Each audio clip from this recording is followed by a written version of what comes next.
idea es un poco hablar de lo que es la epistemología, las ciencias sociales, empezar a debatir sobre esta cuestión de la verdad científica, la idea que tenemos de lo que es ciencia y lo que no es ciencia. Por supuesto que ustedes me pueden hacer todas las preguntas que quieran, la idea también es que se genere un poco de debate, que haya inquietudes, ¿no? Gracias, chicos. Bueno, no sé si esperar un poquito más, quizás vamos a esperar ahí un minutito más a ver si se suma más gente y si no, bueno, ya arrancamos.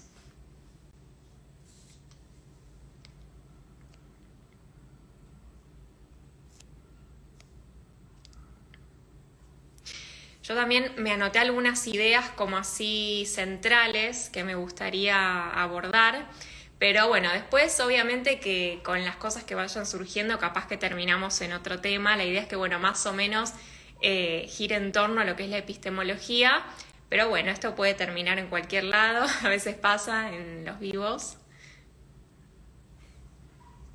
Hola, ¿qué tal?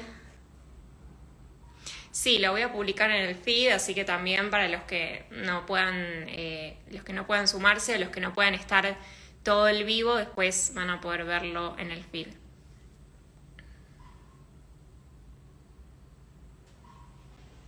Hola, ¿qué tal, Galeno? ¿Cómo están? Bueno, creo que ahora sí, vamos a empezar.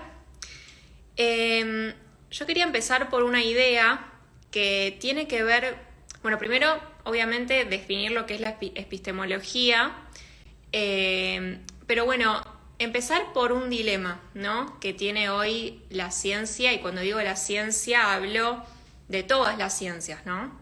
Las ciencias naturales y las ciencias sociales, que tiene que ver con el debate que hay hasta el día de hoy. A veces tenemos la idea de que la ciencia es como una institución que ya está acabada, que ya está cerrada, en la que es todo certeza, donde ya, digamos, no hay discusiones o no hay conflictos, ¿no? Quizás no digo que todos tengan esta idea, pero a veces hay como circula, ¿no? Cierta concepción ahí por el sentido común de la ciencia como algo que ya tiene todo resuelto, ¿no? O incluso que se maneja con ideas de verdad, que también hay corrientes dentro de la ciencia que todavía quizás se manejan más con esa idea de verdad, pero entender que hay distintas discusiones, hay distintas ramas, hay distintas corrientes al interior de las ciencias que están todo el tiempo discutiendo y peleándose entre sí. Entonces, es muy difícil hablar de una ciencia como un todo, ¿no? Como una institución omnipotente que tiene una sola forma de hacer las cosas, que tiene un solo método, ¿no?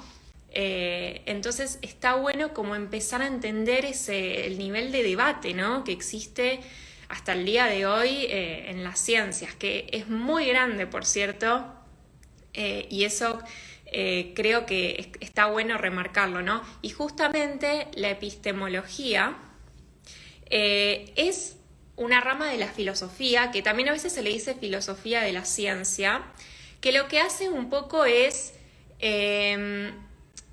estudiar el conocimiento del conocimiento. O sea, si las ciencias producen conocimiento sobre las cosas, la epistemología produce conocimiento sobre el conocimiento. O sea, se pregunta por las formas en que construimos ese conocimiento. O sea, qué presupuestos teóricos y metodológicos son los que se esconden detrás de nuestro conocimiento, ¿no? A la hora de producir conocimiento, ¿en qué presupuestos se basan los científicos? Porque siempre se parte de algún lado, ¿no? Entonces, la epistemología estudia las condiciones en que se produce el conocimiento, ¿no? No solamente a nivel teórico y metodológico, sino también histórico, porque no es lo mismo hacer ciencia hoy en el siglo XXI que los científicos en el siglo XVIII. Las condiciones sociales e históricas son distintas y eso va a influir en la forma en que se produce el conocimiento. Entonces es muy importante que los científicos, sean de la ciencia que sean, tengan como cierta reflexión epistemológica, como para un poco reconocer sobre qué bases estamos construyendo el conocimiento, ¿no? Entonces, bueno, un poco la epistemología se encarga, ¿no?, de hacer como esa reflexión, de interrogarse, ¿no?, sobre esos presupuestos. Y hasta el día de hoy, como les decía, el debate epistemológico es muy grande. En el reel que había publicado la vez pasada, ¿se acuerdan que hablaba de cómo el paradigma dominante entró en crisis?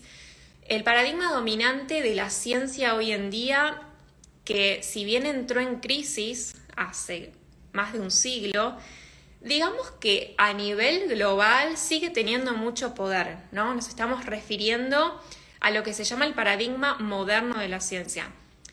Y ojo, porque cuando digo moderno no me refiero a que sea de hoy en día, de contemporáneo, ¿no? Sino que cuando decimos moderno nos referimos a ese paradigma que empezó con las revoluciones científicas del siglo XVI y XVII, Copérnico, Galileo, Newton. Esas revoluciones científicas fueron las que abrieron paso a lo que conocemos como el paradigma moderno de la ciencia, que se terminó ahí como de consolidar y cerrar en el siglo XIX. O sea, le llevó bastante tiempo a este paradigma terminar de consolidarse, ¿no?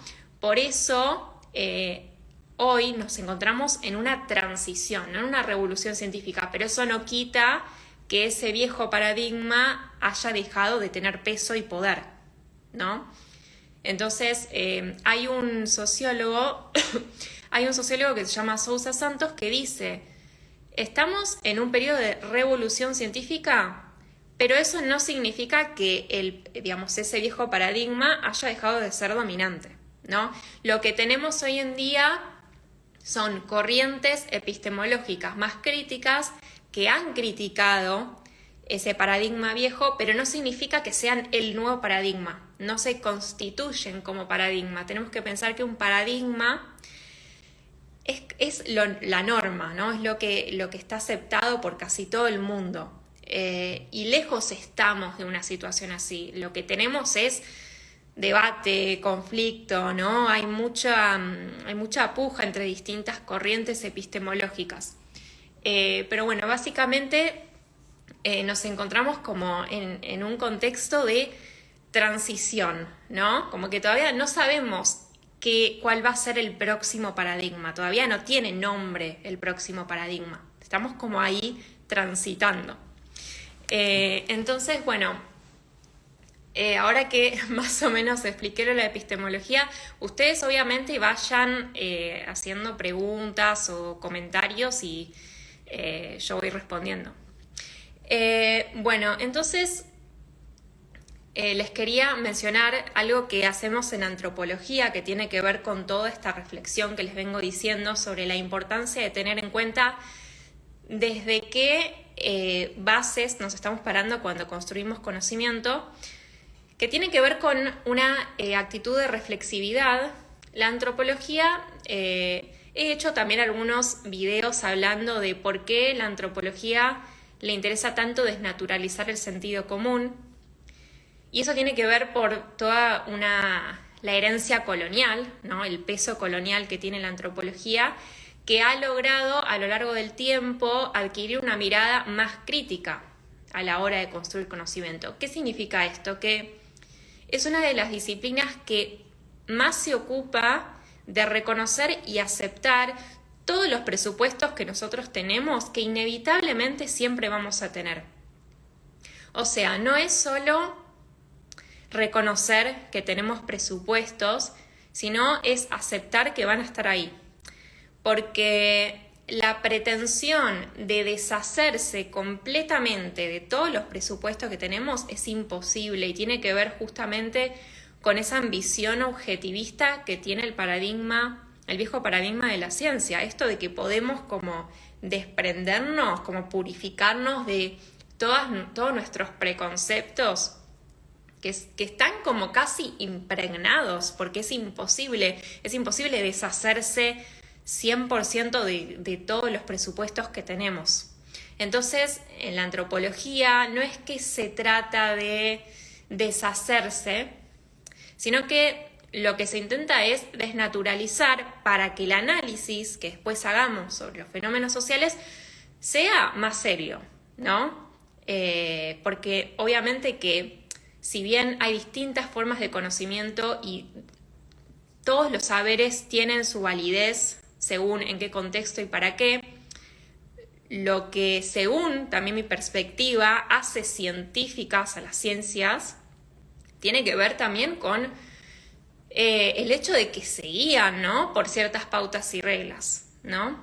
A ver, ¿a qué te refieres con los presupuestos? No te preocupes. Presupuestos tiene que ver con todas esas nociones que cargamos con nosotros, nociones sobre la vida, sobre las personas, sobre las cosas que a lo largo de nuestra vida naturalmente incorporamos porque aprendemos, porque nos movemos en un determinado contexto social, en un determinado medio social, donde vamos adquiriendo distintas nociones sobre las cosas que después son como, es ese conocimiento vulgar, ¿no? Se lo llama, es el sentido común, es eso que tenemos con nosotros y que nos va como guiando, ¿no?, en nuestra vida, que no está mal porque todos tenemos sentido común, pero es importante que cuando hacemos una investigación tengamos en cuenta cuál es ese sentido común para que el análisis sea más científico, ¿no? Porque eso sería también un poco la gracia de la ciencia, porque si no, ¿cuál es la diferencia con otros tipos de saberes, ¿no? Justamente lo que caracteriza a la ciencia es que busca cierta rigurosidad, ¿no? Ahora, las fronteras de lo que es ciencia y lo que no es ciencia, de nuevo, como les decía, es motivo de debate hasta el día de hoy. Digo, esta es mi perspectiva, ¿no?, de lo que es, y la de muchos otros, sobre lo que define la ciencia, pero todavía, como les digo, hay perspectivas muy ortodoxas, muy fuertes sobre lo que es la ciencia, ¿no?, muy excluyentes de otro tipo de saberes que siguen sosteniendo ideas positivistas de la ciencia, ¿no? Como la ciencia como algo que puede formular verdades, algo que es totalmente, ¿cómo decirlo?, que dispone de métodos objetivos de observación, ¿no? ¿Cuál sería el viejo paradigma? Es el paradigma moderno, que se consolidó con digamos, que inició con las revoluciones científicas Copérnico, Galileo, Newton, y que se consolidó en el siglo XIX con el positivismo. Este paradigma básicamente se basa en el método científico general. No sé si habrán escuchado alguna vez el método científico general. Es el método hipotético deductivo. Es un método que lo que hace es aspirar a formular leyes universales a partir de una observación empírica, que la observación empírica tiene que ver con la observación de la realidad, de los hechos, o sea, utilizar herramientas de observación, de medición, un telescopio, por ejemplo, que parte de la observación empírica y del razonamiento, pero el razonamiento de la matemática. Eso es muy importante tener en cuenta porque no es que es cualquier tipo de razonamiento, no, es la matemática. De hecho, Galileo decía que la naturaleza es un libro escrito en números, con la matemática o algo así. La matemática era como algo sagrado, ¿no?, para los positivistas, para los científicos de ese momento. Entonces, justamente lo que hace este paradigma moderno es consolidar un método que va a buscar formular leyes de la naturaleza universales a partir de el racionalismo y el empirismo. No sé si habrán escuchado hablar del racionalismo de Descartes y el empirismo de Bacon. Bacon y Descartes fueron dos filósofos cada uno hizo su aporte. Bacon hablaba de la inducción, de la lógica inductiva. Hay que partir de la experiencia primero, hay que partir de lo singular. Descartes hablaba de la importancia de la razón, siempre se parte de la razón, después se va a la experiencia, tiene que ver con la deducción. El método científico general une esas dos perspectivas y lo formaliza en el método científico general, que es el método hipotético deductivo. Ahora, este método, el problema que tiene es que justamente lo que pretende es que las leyes sean universales, o sea, que sean independientes del contexto y el lugar, y además que esas leyes universales sean inmutables, ¿no? Como si la naturaleza fuese algo completamente predecible, ordenado, estable. Esta ley natural que hoy formulo me va a funcionar para cualquier cosa de acá a 300 años. Se presupone que el universo es estático, que está ordenado. Entonces yo puedo formular unas leyes simplificadas sobre ese universo. Y estos son los presupuestos que después se van a poner en crisis con las revoluciones del siglo XX, con Einstein. Ahora voy a leer sus comentarios. ¿No consideras que la ciencia es en sí misma también una serie de presupuestos que constantemente se atacan unos a otros? Sí, totalmente. Creo que es el punto que quiero dejar en claro acá. La ciencia no parte de la nada misma. O sea, siempre está partiendo de presupuestos, porque es imposible. O sea, nadie parte con algo, desde algo vacío, ¿no? Entonces, lo que hace la epistemología es eso, como decir, bueno, a ver, ¿de qué estás partiendo para construir tu conocimiento, no? Los pitagóricos creían que las matemáticas eran el arge del universo, si mal no recuerdo. Bueno, sí, el tema de la matemática después también se va a cuestionar, ahora cuando les cuente sobre las revoluciones del siglo XX. Si la naturaleza es un libro escrito con números, ¿qué pasa con el psicoanálisis o las ciencias sociales? No entiendo bien tu pregunta, Juan. Digamos, esa es una frase de Galileo, no la digo yo, porque Galileo es uno de estos científicos revolucionarios que hicieron descubrimientos increíbles, porque obviamente hay que entender el contexto. Estamos en un contexto de Inquisición, la Iglesia, el cristianismo, y claro, estos tipos de repente estaban descubriendo cosas increíbles. Digo, no que estaban descubriendo la realidad tal cual es, pero estaban haciendo nuevos descubrimientos, y por eso fueron tan revolucionarios. Piensen que Galileo fue perseguido por la Iglesia.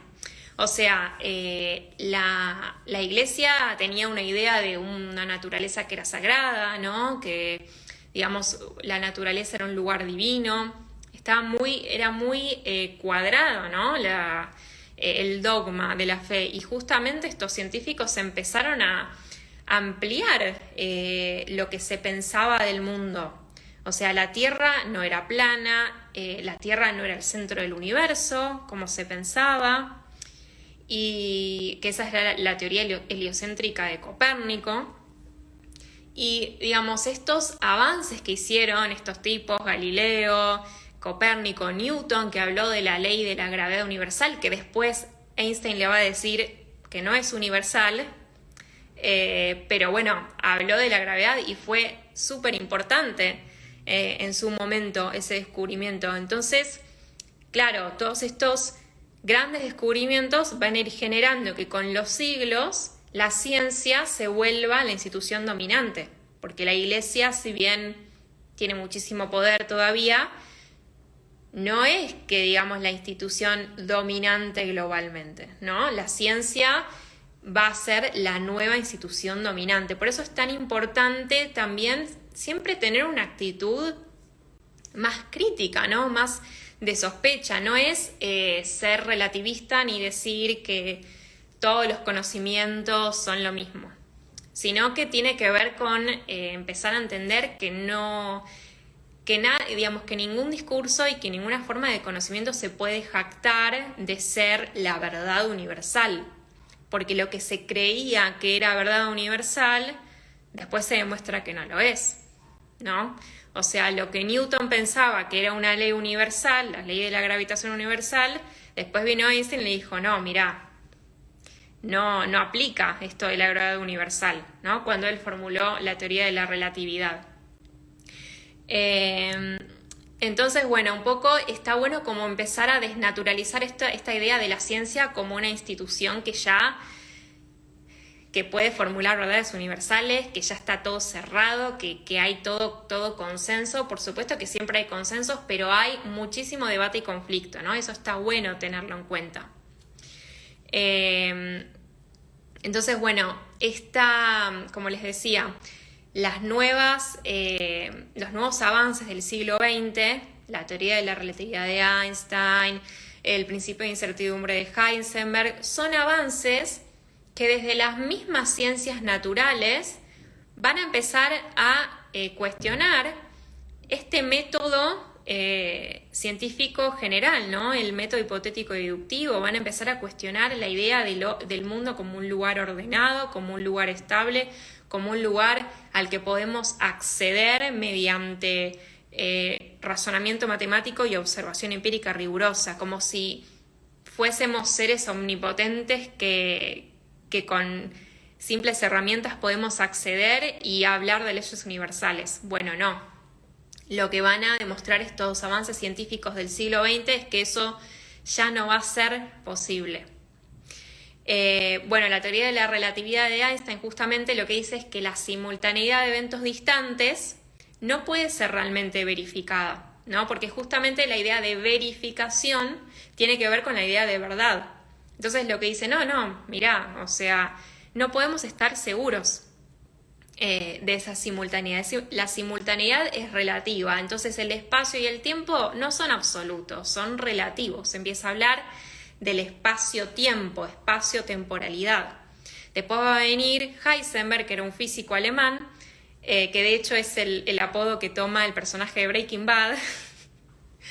Hay toda una teoría que, bueno, se cree que él estuvo implicado en algo de una bomba atómica, que apoyaba el nazismo, en fin, es un personaje controvertido, pero Heisenberg formuló su principio de incertidumbre, que lo que dice, digamos, él era en la física cuántica, lo que descubre es que la observación del electrón, que el mismo acto de observar un electrón modifica la velocidad y la posición del electrón.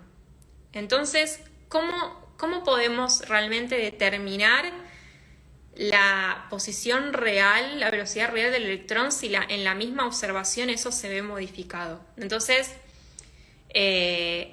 justamente la idea de incertidumbre tiene que ver con eso, como que no podemos realmente, digamos, no somos tan poderosos para poder acceder a algo objetivo, ¿no?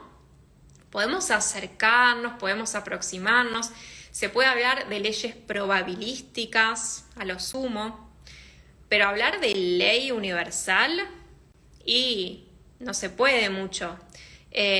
Después va a haber otros avances científicos, por ejemplo, hay un físico y químico ruso que se llama Prigogine, o creo que así se dice, que él formuló la teoría de las estructuras disipativas, una teoría que se enmarca en las teorías del caos, que lo que dice es que en sistemas abiertos, un mínimo cambio de energía en un sistema abierto puede hacer que el estado de ese sistema cambie completamente.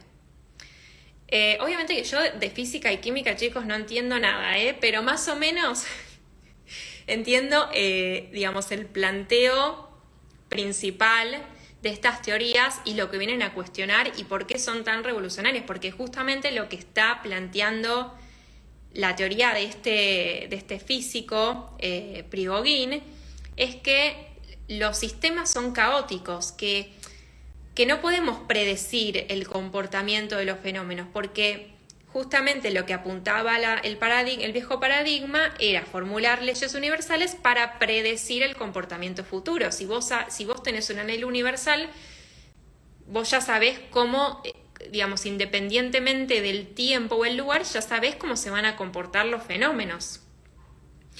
Entonces lo que está cuestionando estos avances científicos es pensar que el mundo es algo ordenado, que es algo estable, ¿no? Algo que podemos como decodificar o descifrar mediante leyes. Y las teorías del caos son muy interesantes para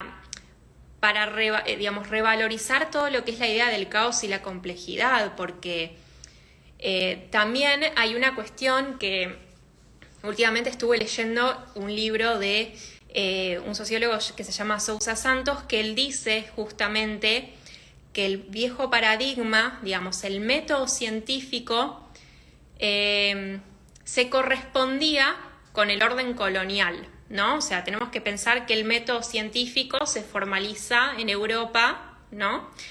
Y al mismo tiempo el avance colonial que hacen las potencias europeas se van a ir dando de la mano de este avance de la ciencia, ¿no? A lo largo de los siglos XVI, XVII, XVIII y XIX van a correr en paralelo.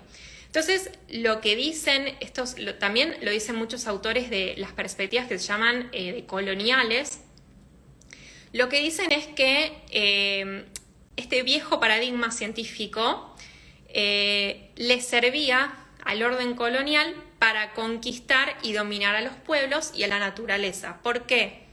Porque si vos te pones como que tu método científico, que tu forma de conocimiento es universal, que es la única válida, que es un modelo global, entonces eso te da la justificación para que puedas imponer tu forma de conocer sobre otros, ¿no?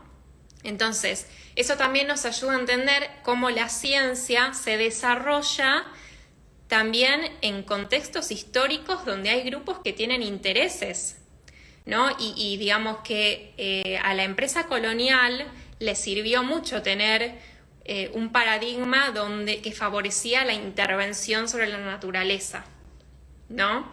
Entonces, esto está bueno para entender la relación entre las condiciones históricas y los paradigmas científicos, no pensar que la ciencia es algo que ocurre aisladamente de lo histórico, ¿no? Y justamente es en este contexto de avance colonial y de avance científico que la ciencia va como a empezar a querer ordenarlo todo. O sea, lo que quiere el viejo paradigma moderno es como ir del caos al orden, quiere ordenar todo. O sea, empiezan a clasificar. Hubo un naturalista, un científico que se llamó Linneo, y Linneo lo que quería hacer era clasificar todos los seres vivos. De hecho Linneo fue el que dividió los tres reinos, el reino animal, el reino vegetal y el reino mineral.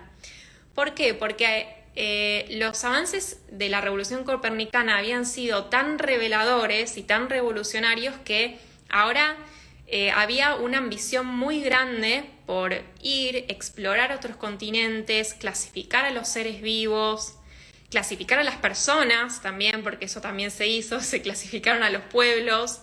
Entonces es como esta empresa que quiere todo el tiempo poner orden, porque el orden permite conquistar, permite intervenir. No es solo imponer una forma de conocimiento, sino también es imponer una forma de organización política, es imponer una forma de organización económica, porque de nuevo tenemos que entender que ciencia y política van de la mano.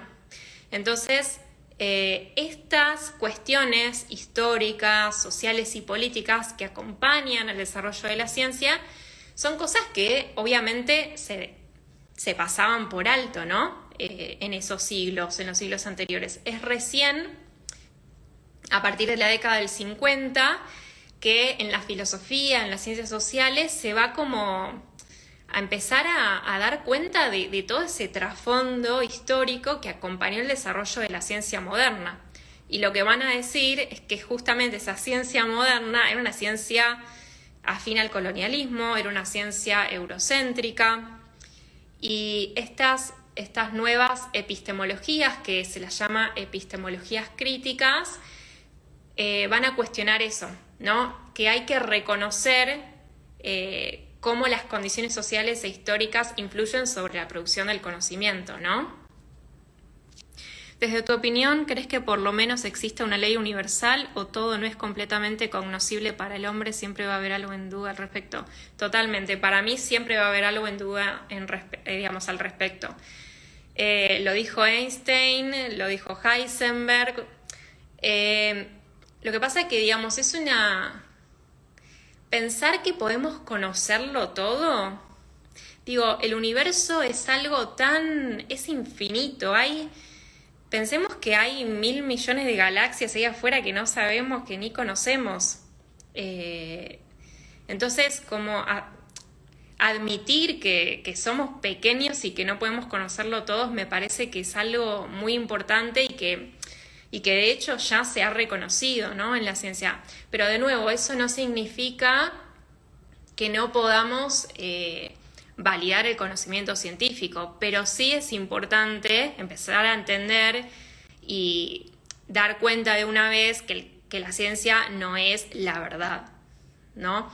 Y que también depende para quién y para qué. No es la única ni la mejor forma de conocimiento, dependiendo para quién y para qué. Capaz que para responder preguntas más existenciales yo no voy a ver lo que me dice la astronomía.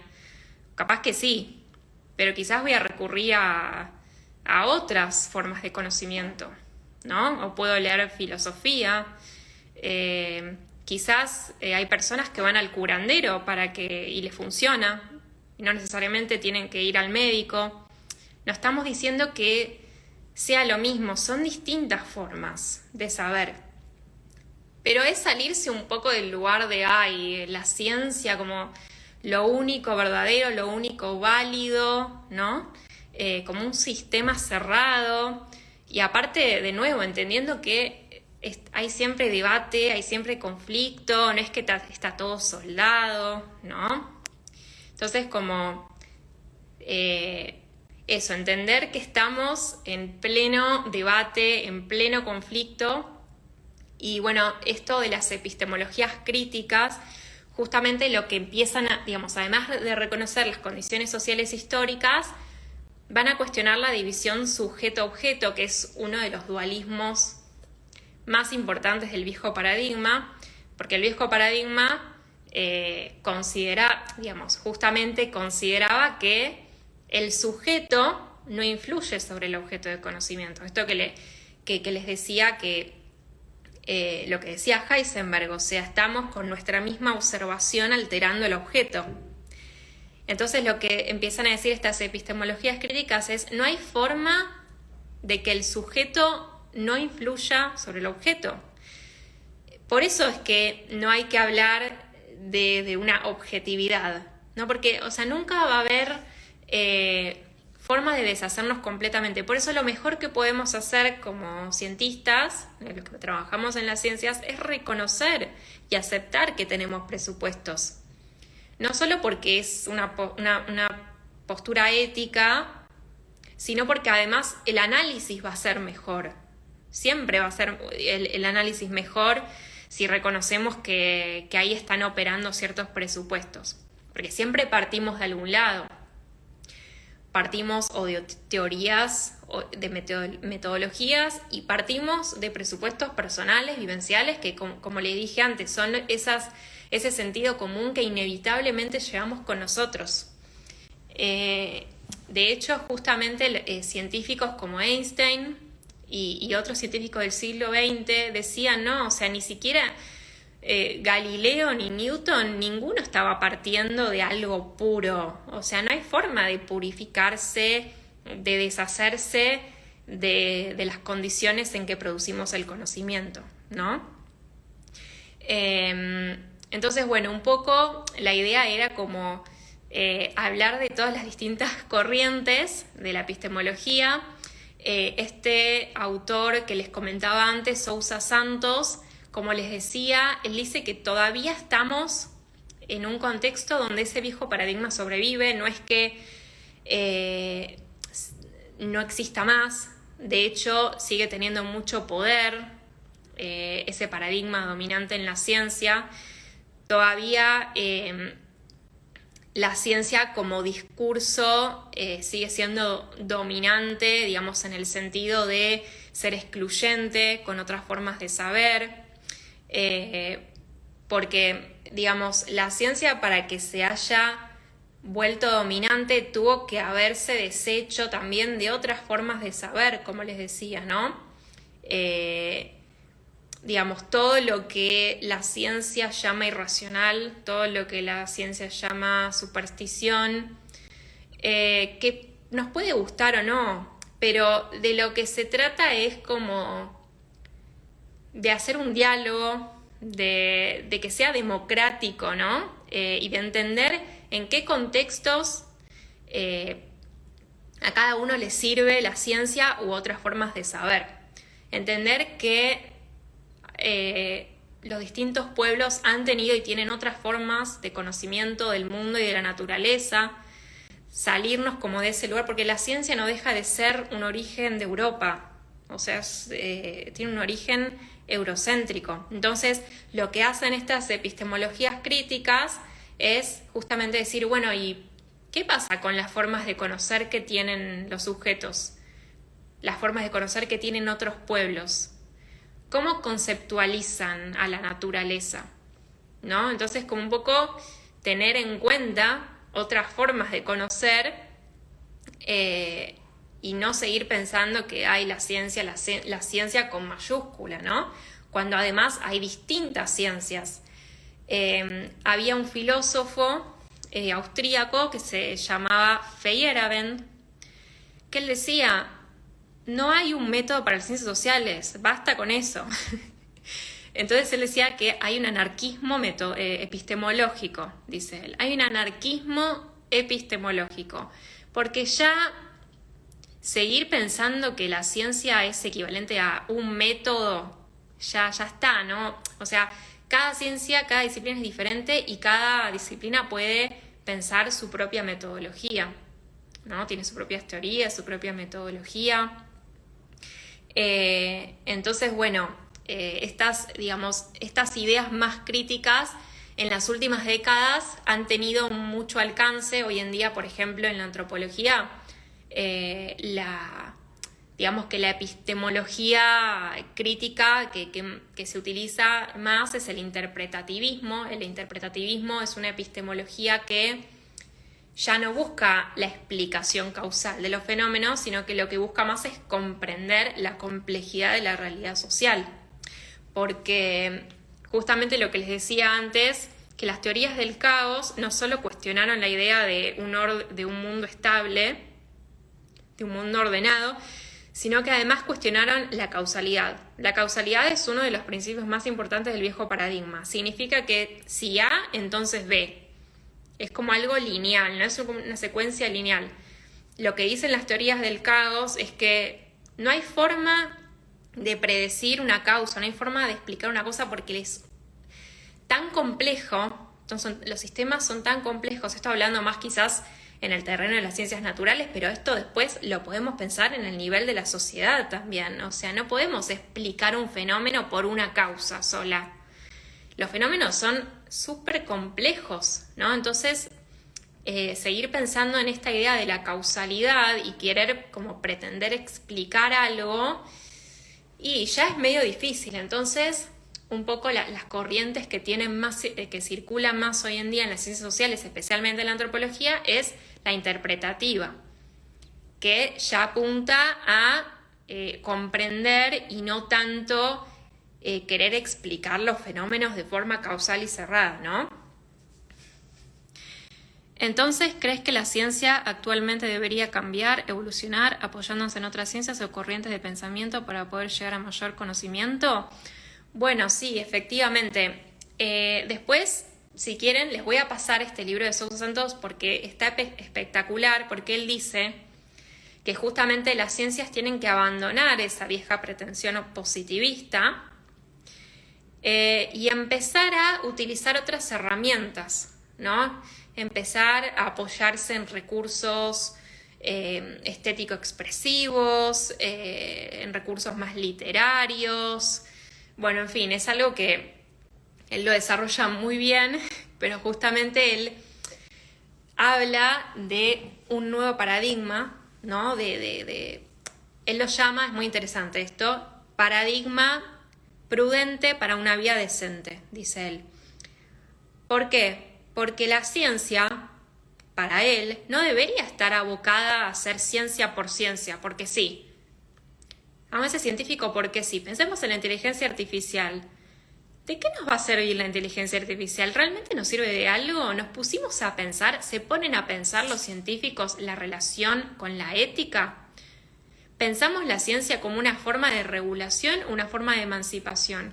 ¿Hacemos ciencia para regular el caos y generar un mundo ordenado que podamos intervenir y dominar? ¿O queremos hacer ciencia para mejorar la vida de la gente? Es la idea de la ciencia por la ciencia, ¿no? Una idea instrumental de la ciencia, como hago ciencia porque hago ciencia, los avances que se hacen, por ejemplo, en la tecnología, en el terreno de la tecnología, especialmente estoy pensando en la inteligencia artificial, que a mí me preocupa. Se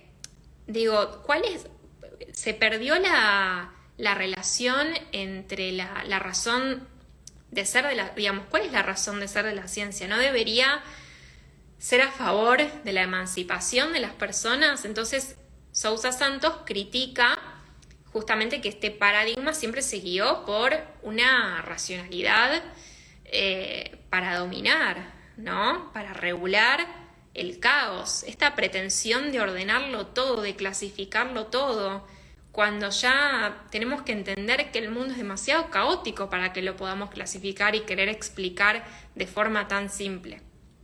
Entonces, abandonemos esa pretensión y empecemos a ver cómo puede trabajar la ciencia para la emancipación, dice él. Entonces propone este nuevo paradigma, pero todavía nos falta, no estamos ni cerca de un paradigma así, todavía estamos en plena transición. Utilizar otras herramientas para acercarnos a la realidad, claro. La inteligencia artificial no existe, ¿por qué? Hombre versus máquinas. Bueno, también tenía pensado hacer un video pronto sobre el tema de la inteligencia artificial. Pero bueno, era, digamos, un ejemplo. Obviamente que se hacen un montón de avances científicos que ayudan a mejorar la vida de la gente. Y no digo que no. Nada más que estoy como cuestionando la parte negativa, ¿no? Así como la ciencia tiene su parte positiva, también tiene su parte negativa. Entonces, la parte positiva ya la conocemos y está perfecto. Todos los avances que se hicieron en salud, en distintas áreas que mejoraron la vida de las personas, eso sí. Ahora, ¿qué está pasando en otras áreas de la vida? ¿No?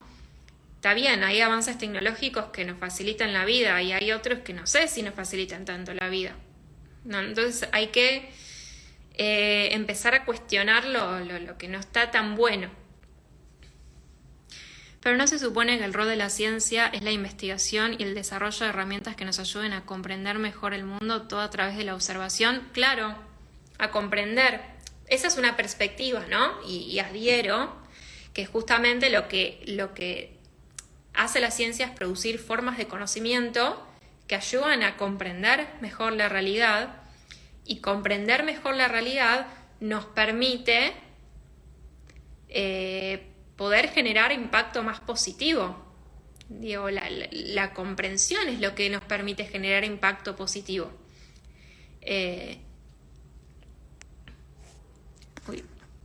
Yo creo que el metaverso también sería muy problemático, crear un mundo perfecto a través de la inteligencia artificial y virtual, ignorando la realidad de nuestro mundo y aceptar sus complejidades. Sí, exacto. Porque también un poco tiene que ver con entender que quizás lo que pensamos que es bueno, mañana no lo es, ¿no? Porque, y otra vez vuelvo a las teorías del caos, porque me parecen fantásticas para entender esto. La teoría del caos dice que no podemos predecir un fenómeno. No lo podemos predecir. Entonces no sabemos lo que va a pasar. Lo que hoy parece fantástico, digo, mañana capaz que explota y genera algo catastrófico. Y no es porque sea pesimista, pero adhiero a esta postura de él de prefiero quedarme con lo negativo y tener miedo que juguemos como chicos, ¿viste? Como sin pensar en las posibles consecuencias, ¿no? Ahora se tienen que hacer cargo de que crearon el plástico. Y bueno, sí, por eso, hay muchas cosas cuestionables, ¿no? De la ciencia. Por eso es matizar, ¿no? No es ni decir que todo es malo ni que todo es bueno. Es matizar, de eso se trata. Además de que el metaverso te dejaría completamente a merced de una empresa concreta toda tu vida dentro. Claro, es como que además eso, ¿no? Como si la ciencia no tuviese intereses, como si la ciencia no respondiera a intereses. O sea, así como en su momento la ciencia moderna avanzó a la par de la empresa colonial, hoy tenemos un montón de instituciones científicas que están alineadas con corporaciones. Entonces hay que entender como los cruces. La ciencia no está jugando sola. A veces sí, hay digamos, muy buena ciencia y muy buenos científicos, de nuevo, pero, digamos, entender la complejidad y la diversidad de enfoques y la diversidad de intereses. Algunos quieren hacer un mundo mejor, otros solo quieren servir a una corporación o a un determinado grupo. Como, bueno, ¿cuál es el contexto que acompaña el desarrollo de la ciencia? Básicamente, eso era un poco de lo que quería hablar hoy. Así que bueno, háganme, no sé si quieren más preguntas, pero bueno, más o menos con eso voy cerrando la idea. ¿Cómo se llama este libro que habla sobre la teoría del caos? Que hablas, no es un libro en especial, es la teoría de Prigogine, ahora lo voy a escribir, fue un físico y químico ruso, que es uno de los referentes de las teorías del caos.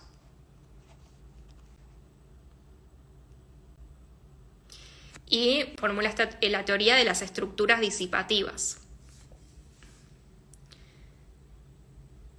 Así que bueno, no, de nada, Moisés. No sé si tienen alguna otra pregunta. Este vivo después lo voy a subir al feed, así que lo pueden volver a ver ahí.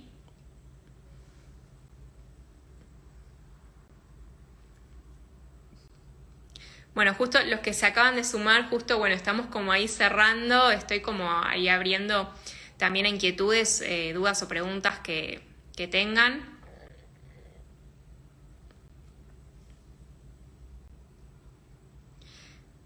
Bueno, entonces si no hay ninguna otra pregunta, más o menos voy a ir cerrando acá. Pero bueno, así como cierre general eso, ¿no? Entender a la ciencia no como una forma de verdad, sino como una forma de conocimiento que va a buscar ser más rigurosa, no que eso es lo que la define. Poder valerse de herramientas metodológicas que justifiquen el análisis que está haciendo, ¿no? No es que tampoco se dice cualquier cosa, no. Hay una base que intenta ser lo más rigurosa posible. Eso no quita que sea subjetivo, que no termine siendo algo que parta de presupuesto, pero lo que le da su carácter de científica tiene que ver con el intento de poder brindar un conocimiento que esté más fundamentado, ¿no? Yo creo que el problema de la inteligencia artificial es la parte de la inteligencia de si realmente lo es. Bueno, sí, ese es un debate filosófico muy interesante. ¿Qué es la inteligencia, no? ¿Quién puede decir qué es la inteligencia?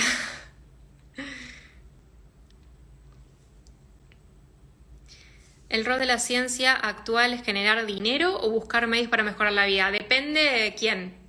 Depende del científico, depende del grupo de científicos, la institución, la corriente epistemológica en la que se basa. Depende. Hay ciencia para todo. Hay ciencia al servicio de corporaciones y hay ciencia al servicio de la gente. hay de todo. Me encanta la manera en la que pones la posición de la ciencia y sí, crítica, muy bueno el live, gracias, de verdad, muy interesante. Gracias, Jerry.